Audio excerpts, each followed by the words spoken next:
Okay, so we're all pretty used to hearing about AI, like in our phones and stuff, but um, what happens when you put AI on the battlefield?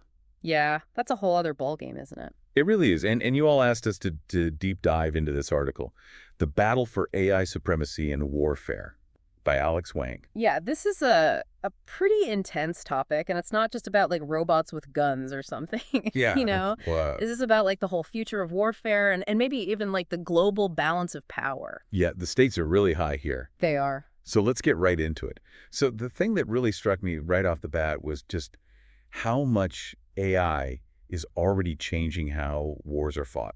Like we might not see it on the news every day, but it's happening. Yeah, behind the scenes stuff. Yeah, exactly. And Wang gives some pretty mind-blowing examples of this, like AI doing real-time analysis of battlefield data. I mean, just imagine, AI taking in everything, troop movements, terrain, weather, all that stuff, and then spitting out strategic decisions in like a fraction of a second. Way faster than any human could ever do. It's like chess on hyperdrive or something.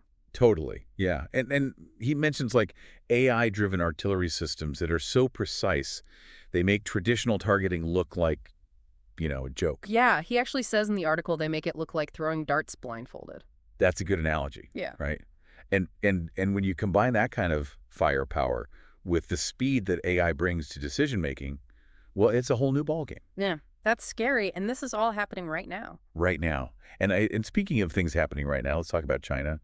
Wang really emphasizes how quickly they're advancing in this whole AI-powered military tech. China's really going all in on this stuff. Yeah, they are. And did any specific example from the article like really jump out at you?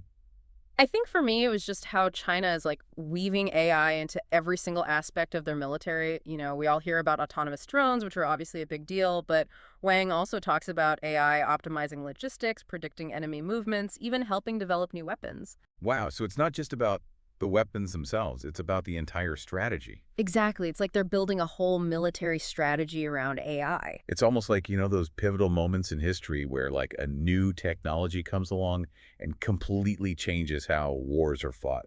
Yeah, he makes that comparison in the article. He talks about like the invention of radar, specifically how Britain's doubting system in World War II, gave them such a huge advantage because they had this early warning system. Oh, that's interesting. Yeah, and he says, AI could be like the radar of the 21st century. Wow, that's a really good way to put it. And it's not even just about physical battlefields anymore, right? Wang takes us into the digital world too, where AI could totally redefine cyber warfare. Oh yeah, cyber warfare is going to be huge and AI is going to change everything. Imagine AI agents, autonomously defending against cyber attacks, patching vulnerabilities like way faster than any human ever could. It's like having a million little security guards working 24/7. Exactly. And on the flip side, those same AI capabilities could be used offensively. AI could be infiltrating networks, disrupting communications, all sorts of stuff. So it's like AI is creating this whole new battleground in the digital world. It is. But it's not just about weapons and hacking and all that stuff, right? Yeah. Wang also talks about how AI is going to reshape command and control, like the very brains of how military operations work. Yeah, that's right. AI could be used to analyze just mountains and mountains of data, predict enemy actions, even suggest whole strategies. So you could have AI basically running the war.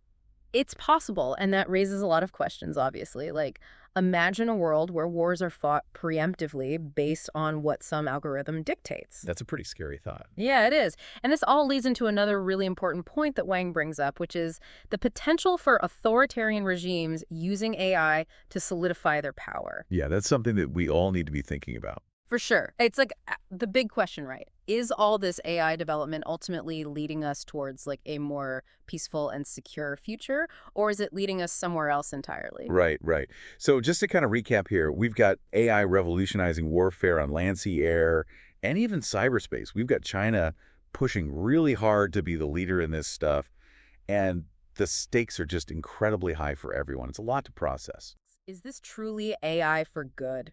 Wow. Yeah, that's a question that I think all of us need to be asking ourselves. As this technology keeps developing, how can we make sure that it's being used to benefit humanity and not just to, dominate other people? It's a question with no easy answers. Thanks for joining us for this deep dive. Yeah, thanks everyone for listening. See you next time.